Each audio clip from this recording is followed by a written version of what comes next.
Bah D'accord, écoute, bah alors voyons. le temps d'aller découvrir Évidemment. les talents, une terre de talents pour la Charente, avec ma camarade Nathalie Schran, qui va nous présenter ce matin un peintre en décor Et d'exception, oui, encore comme de la tous les belle jours ouvrage. ici, hein.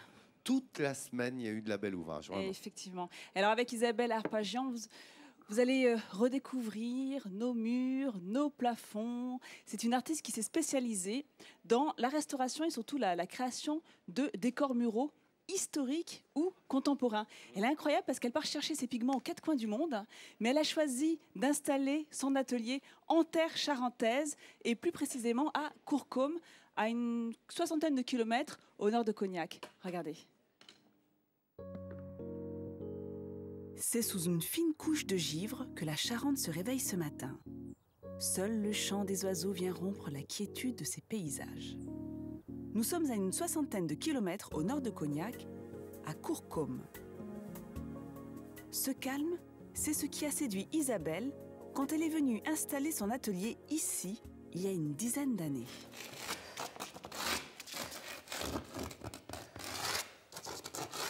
Voilà, là on est le fond du nuage. Isabelle est artiste peintre en décor. À la manière de Michel-Ange ou Léonard de Vinci, elle décore les murs et les plafonds de clients prestigieux. Cette artiste franco-allemande réalise des trompe-l'œil époustouflants. Un travail d'orfèvre. Et ce talent l'emmène partout dans le monde.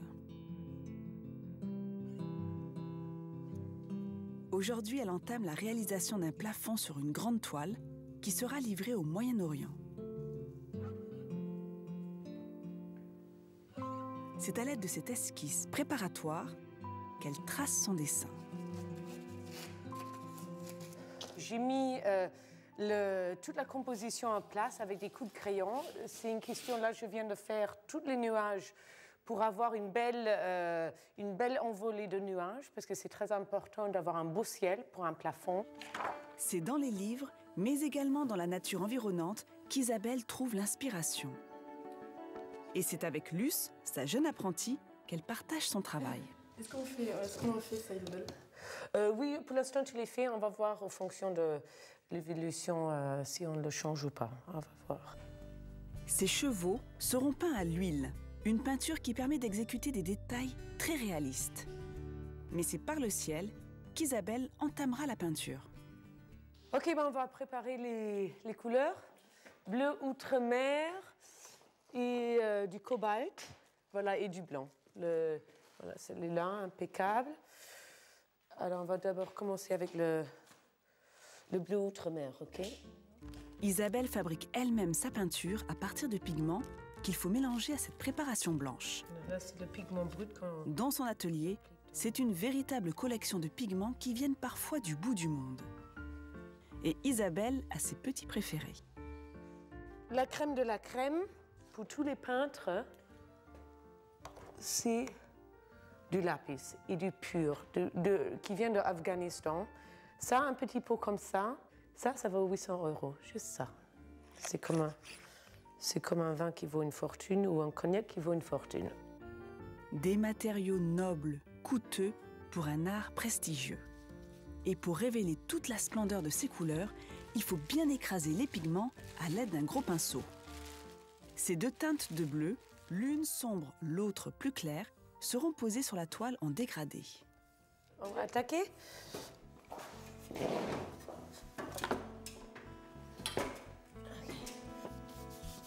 C'est à grands coups de brosse qu'Isabelle et Luce se plongent dans le ciel. La jeune apprentie passe derrière le pinceau d'Isabelle pour blaireauter, c'est-à-dire estomper les coups de pinceau. Des gestes techniques qu'elle a appris ici même. Cela fait 2 ans que Luce travaille ici. Elle engrange jour après jour le savoir-faire d'Isabelle qui utilise des techniques ancestrales. Tout maîtrisé pour parvenir au sommet de son art, toujours en quête de perfection.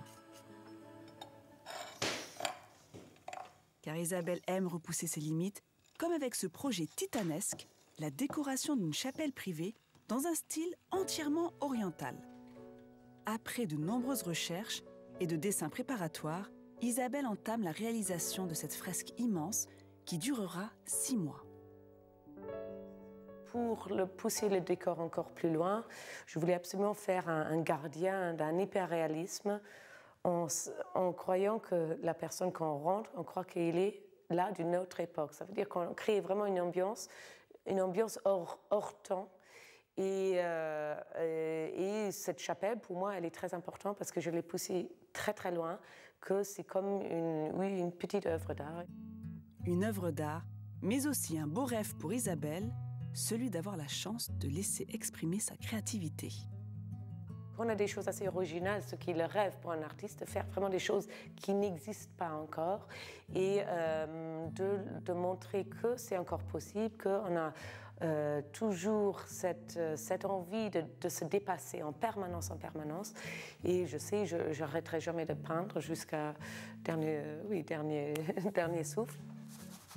Il est temps pour Isabelle de retrouver ses pinceaux. Dans 2 mois, ce plafond sera prêt. Et pour son prochain ciel, elle n'aura qu'à sortir de son atelier pour trouver l'inspiration. Elle est étonnante, hein, Isabelle.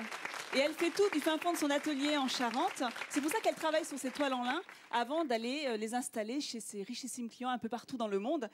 Et la dame est talentueuse et surtout, ce qui est assez étonnant, c'est qu'elle n'achète rien, Laurent. Elle fait tout elle-même. Les pinceaux, elle les fabrique elle-même. Elle achète ses poils de blaireau et elle fabrique ses pinceaux. Bah oui, ça à base de poils de blaireau.